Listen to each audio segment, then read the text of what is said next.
जय हिंद साथियों, welcome to self study classes with Sumit Jain YouTube channel में आप सभी का स्वागत है। दोस्तों, आज की वीडियो में फिर से हम पढ़ेंगे यहाँ पर पर्यावरण का जो टेस्ट है। इसमें कुछ महत्वपूर्ण प्रश्नों पर रोज़ अपना जो टेस्ट होता है 6:30 बजे शाम को, और हम निरंतर ये टेस्ट सीरीज को लेकर के रोज़ आते हैं और अपन यहाँ पर लगभग 30 प्रश्नों पर चर्चा करते हैं, है ना। तो स्टार्ट करेंगे दोस्तों आज का ये वीडियो। सभी लोगों के लिए वीडियो को लाइक करना है, शेयर करना है, और जो भी साथी अभी तक नहीं जुड़े हैं प्लेलिस्ट में जाकर के देखें। पर्यावरण से संबंधित आपके बहुत सारे ऐसी टेस्ट सीरीज हैं जो आपको उपलब्ध होंगी। बाल विकास से संबंधित हैं, हिंदी पेडागोजी, पर्यावरण पेडागोजी, गणित पेडागोजी, सभी प्रकार के जो टेस्ट हैं वो आपको प्लेलिस्ट में मिल जाएंगे। तो सभी लोग प्लेलिस्ट में जाकर के जरूर देखें और अपनी तैयारी को सुदृढ़ बनाएं। ठीक है, स्टार्ट करेंगे दोस्तों आज का ये वीडियो। सभी लोगों के लिए वीडियो को लाइक करना है और सभी लोगों को शेयर भी करना है। आज का जो अपना पहला प्रश्न है वो है, एलिसा टेस्ट किस रोग की पहचान हेतु किया जाता है? तब आंसर बताना है सभी लोगों को, किस रोग की पहचान हेतु किया जाता है एलिसा टेस्ट। तो आंसर आपका क्या हो जाएगा, सभी लोग बताएंगे अपना अपना उत्तर, और आपका जो राइट आंसर होगा यहाँ पर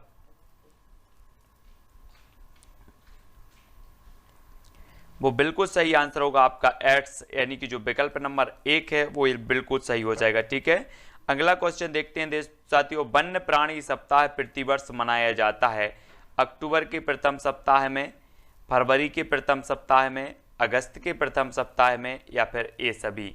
वन्य प्राणी सप्ताह प्रतिवर्ष मनाया जाता है तो कब मनाया जाता है?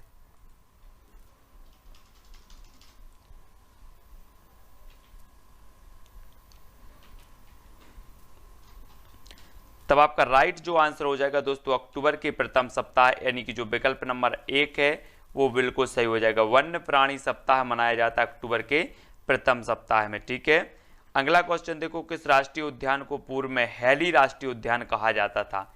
दुधवा राष्ट्रीय उद्यान को, जिम कार्बेट को, या फिर कान्हा-किसली को? तो सभी लोग बताएंगे। जिम कार्बेट उत्तर प्रदेश उत्तराखंड में है, दुधवा उत्तर प्रदेश में है, कान्हा-किसली मध्य प्रदेश में है ना। अब हैली के नाम से जो जाने जाते थे वो कौन सा जाना जाता था? तब सभी लोगों ने जो उत्तर बताया है कि जो जिम कार्बेट राष्ट्रीय उद्यान है ये पूर्व में हैली राष्ट्रीय उद्यान के नाम से जाना जाता था। तब आपका बी नंबर जो है बिल्कुल सही हो जाएगा। भारत के किस क्षेत्र में अधिक भूस्खलन की घटनाएं होती हैं? उत्तरी घाट में, हिमालय में, पश्चिमी घाट एवं नीलगिरी में, या इनमें से कोई नहीं? तो भूस्खलन की जो घटनाएं होती हैं वो किस क्षेत्र में होती हैं?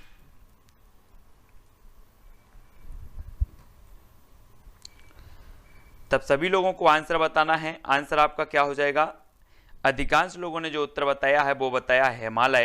हिमालय आपका बिल्कुल यहां पर सही हो जाएगा। ठीक है, विकल्प नंबर 2। अगला क्वेश्चन है आपका, एक किसान दानों को भूसे से अलग करना चाहता है, जिस प्रक्रिया से यह किया जाता है वह कहलाती है, क्या कहलाती है? 4 विकल्प में से सभी लोग चयन करेंगे।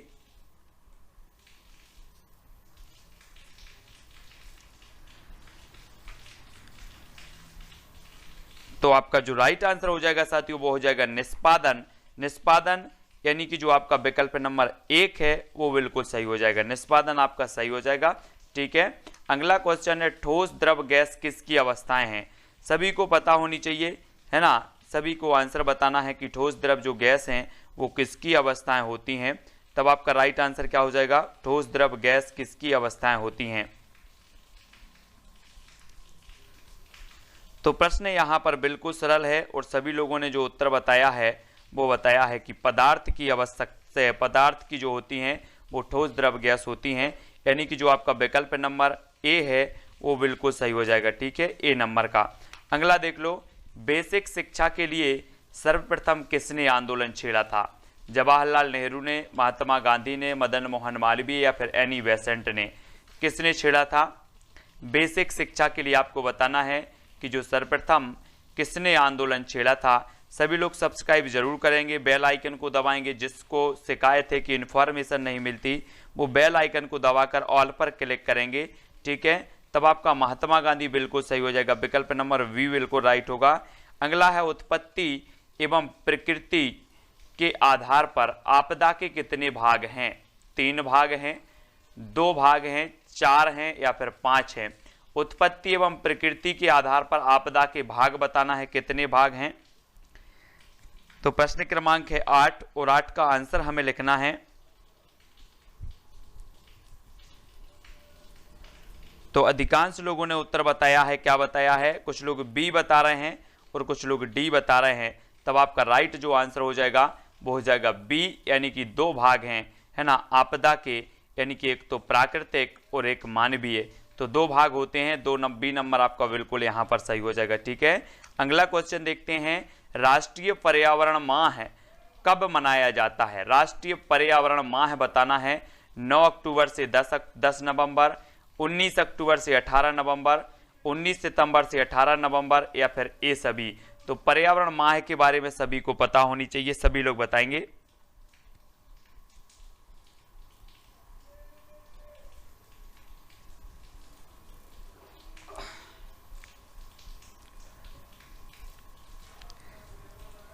तब आपका जो राइट आंसर हो जाएगा साथियों वो हो जाएगा 19 अक्टूबर से 18 नवंबर। बी नंबर आपका यहां पर बिल्कुल सही होगा। राष्ट्रीय पर्यावरण माह जो मनाया जाता है वो 19 अक्टूबर से 18 नवंबर, वी नंबर राइट आंसर होगा। अगला क्वेश्चन देख लो। भारत में पर्यावरण शिक्षा केंद्र की स्थापना कहाँ हुई? स्थापना बताना है, ये स्थापना है कहाँ हुई थी? हैदराबाद में, अहमदाबाद, सिकंदराबाद या इलाहाबाद? भारत में पर्यावरण शिक्षा केंद्र की स्थापना कहाँ हुई? प्रश्न क्रमांक 9 का उत्तर हमें बताना है।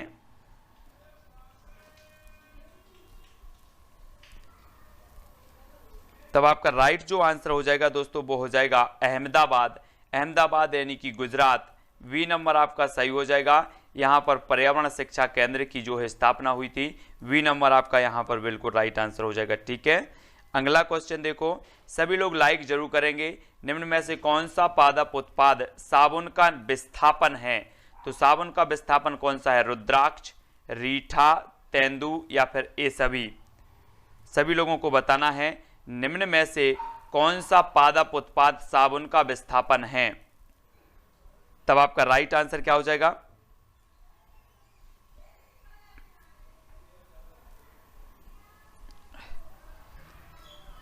तब अधिकांश लोगों ने बिल्कुल सही आंसर बताया है कि रीठा जो है ये साबुन का विस्थापन है ना। बी नंबर आपका यहां पर बिल्कुल सही हो जाएगा, रीठा।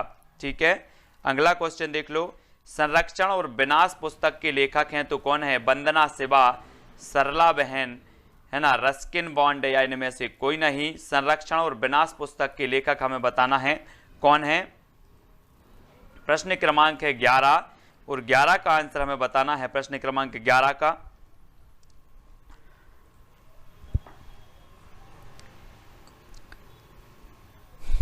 तब आपका बिल्कुल सही आंसर हो जाएगा क्या? सरला बहन। सरला बहन जो हैं वो संरक्षण और विनाश पुस्तक की लेखक हैं। क्या है, यानी कि वी नंबर आपका बिल्कुल यहां पर सही हो जाएगा। ठीक है, वी नंबर। अगला क्वेश्चन देख लो। जनसंख्या की सघनता के आधार पर अधिवासों को कितने भागों में बांटा गया है? 3, 2, 4 या इनमें से कोई नहीं। जनसंख्या की सघनता के आधार पर आपको बताना है कि अधिवासों को कितने भागों में बांटा गया है। प्रश्न क्रमांक है अपना 12 और 12 का उत्तर बताना है।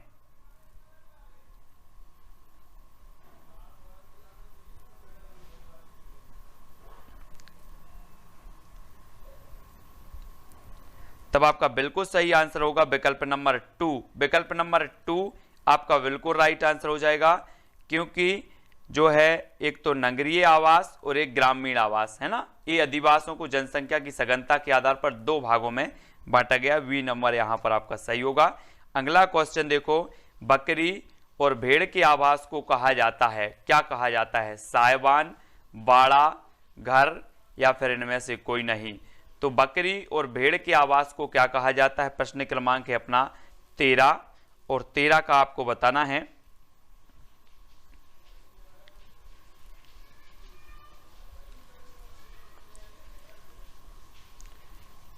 तब आपका बिल्कुल सही आंसर होगा बाड़ा। बाड़ा यानी कि वी नंबर बिल्कुल सही हो जाएगा। ठीक है, बकरी और भेड़ के आवास को कहा जाता है बाड़ा, बी नंबर राइट आंसर होगा। अगला क्वेश्चन देख लो। निम्न में से कौन सा जीव समूह में रहता है? समूह में रहता है तो कौन सा, बिच्छू, केंचुआ, दीमक या इनमें से कोई नहीं। सभी लोग बताएंगे।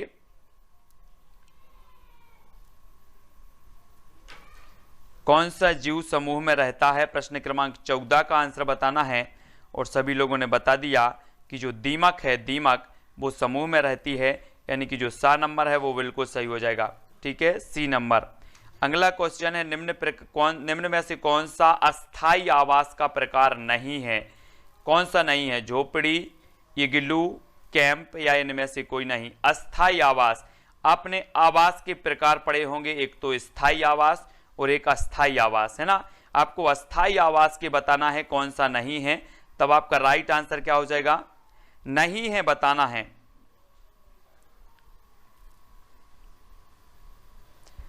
तो अधिकांश लोगों ने बिल्कुल गलत आंसर बता दिया कि जो आपका उत्तर हो जाएगा कौन सा हो जाएगा, झोपड़ी अस्थाई आवास है, कैंप अस्थाई आवास है, इग्लू अस्थाई आवास है।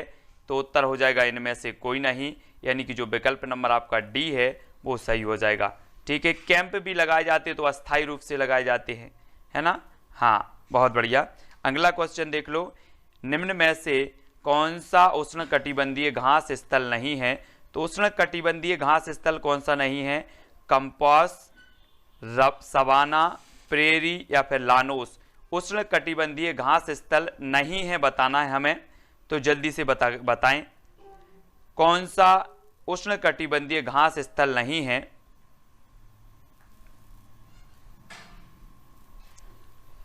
इग्लू भी एक आवास माना जाता है ना। एस्किमो जनजाति जो होती है उसके आवास को इग्लू कहा जाता है। और आपका प्रेरी जो है, प्रेरी आपका सी नंबर यहां पर सही हो जाएगा। ये उष्णकटिबंधीय घास स्थल नहीं है, है ना। ये शुष्क उष्णकटिबंधीय घास है, शुष्क है ना, शुष्क क्षेत्र से संबंधित है प्रेरी। बाकी कंपोस्ट, सवाना और लानोस ये उष्णकटिबंधीय है। ठीक है, अगला क्वेश्चन देख लेते हैं। अगला है, महासागरों में जल की प्रतिशतता है 2.5, 97.2, 95.2 या फिर ये सभी। तो महासागरों में जल की जो प्रतिशतता है वो कितनी है, आंसर बताना है प्रश्न क्रमांक 17 का।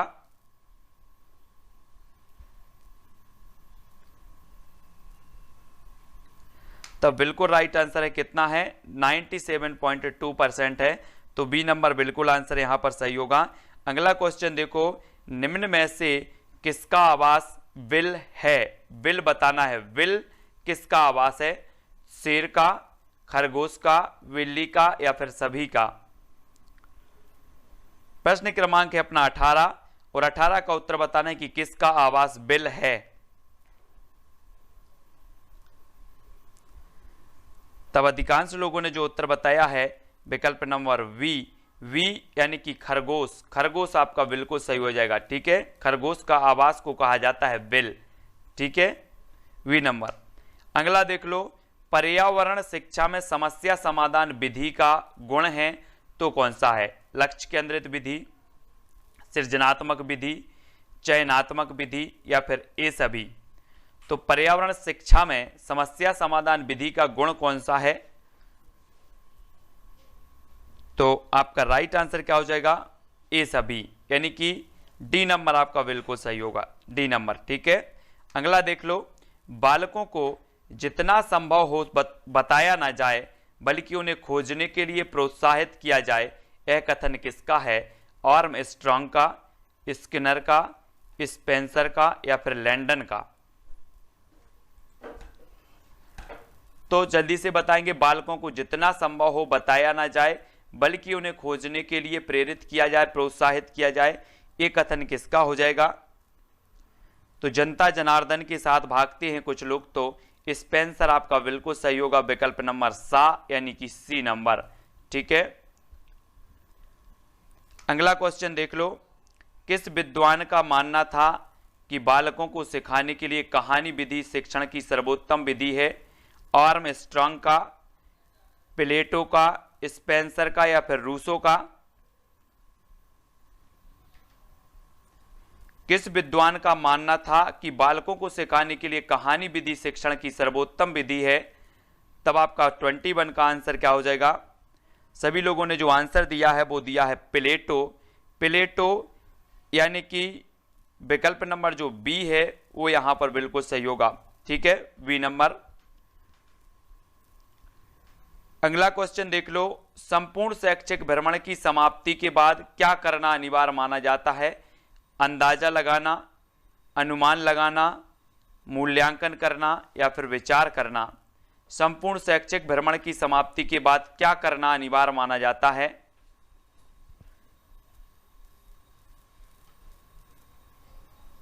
तो सभी लोग बताएंगे।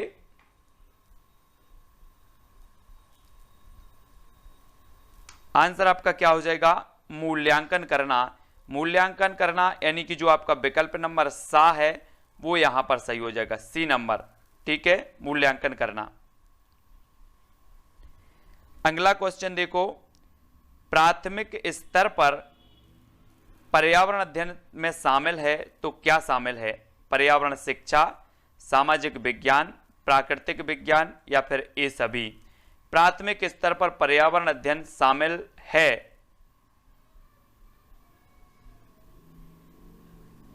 तो क्या शामिल है? सभी लोगों ने आंसर बताया है कि पर्यावरण शिक्षा भी है, प्राकृतिक विज्ञान भी है, सामाजिक विज्ञान भी है, ये सभी इसमें शामिल रहते हैं, है ना। तो डी नंबर आपका बिल्कुल सही हो जाएगा। अगला क्वेश्चन देख लो, पर्यावरण पाठ्यक्रम गतिविधियां का अभाव किस क्षेत्र की समस्या है? स्वतंत्र चर संबंधी समस्या है, आश्रित चर संबंधी है, मध्यस्थ चर संबंधी है या नियंत्रित चर संबंधी है?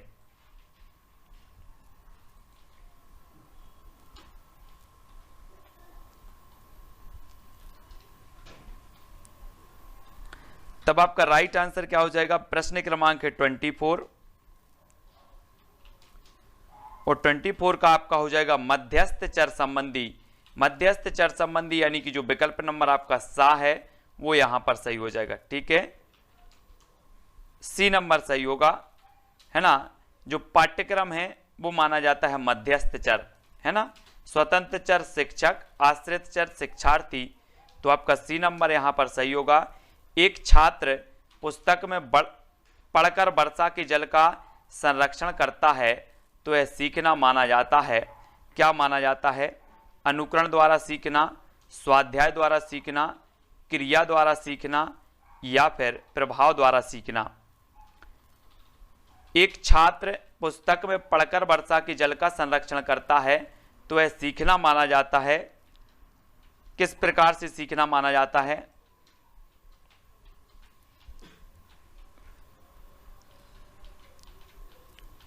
तब आपका राइट आंसर हो जाएगा स्वाध्याय द्वारा सीखना, यानी कि जो विकल्प नंबर जो बी है वो यहां पर बी नंबर सही होगा।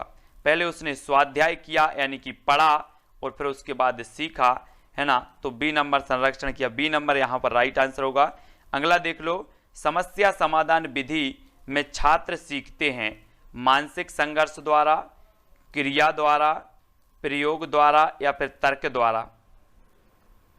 समस्या समाधान विधि में छात्र सीखते हैं तो कैसे सीखते हैं?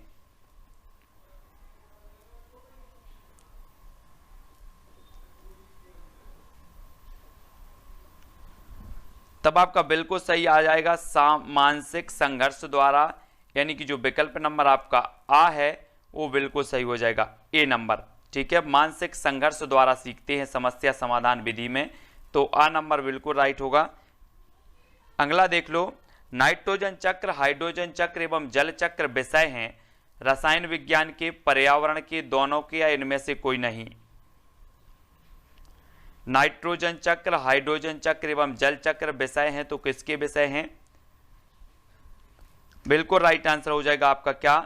दोनों के, रसायन विज्ञान के भी और पर्यावरण के भी। ठीक है, सी नंबर आपका बिल्कुल सही है।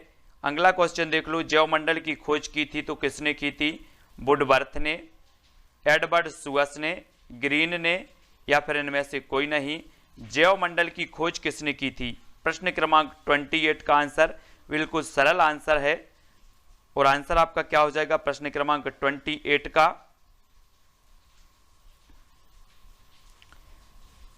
तब आपका राइट जो आंसर हो जाएगा साथियों वो क्या हो जाएगा, विकल्प नंबर बी, यानी कि एडवर्ड सुअस ने जैवमंडल की खोज की थी, और बी नंबर आपका यहां पर बिल्कुल राइट आंसर होगा। ठीक है, अगला प्रश्न है आपका, मगरमच्छ संरक्षण परियोजना को प्रारंभ किया गया 1975 में, 1974 में, 1978 में, या फिर इनमें से कोई नहीं। मगरमच्छ संरक्षण परियोजना को प्रारंभ किया गया तो कब प्रारंभ किया गया?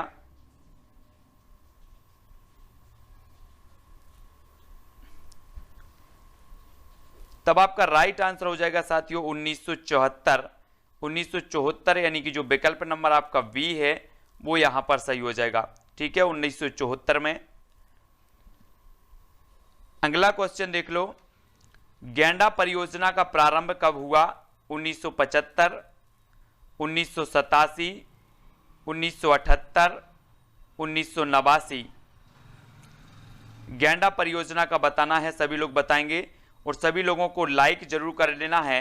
रोज 6:30 बजे अपनी पर्यावरण की क्लास होती है।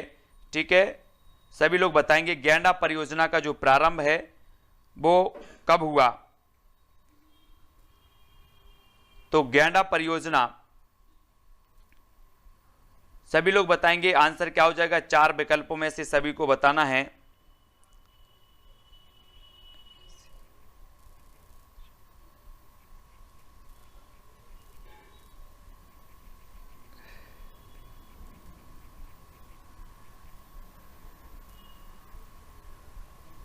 तब आपका राइट जो आंसर हो जाएगा वो क्या हो जाएगा?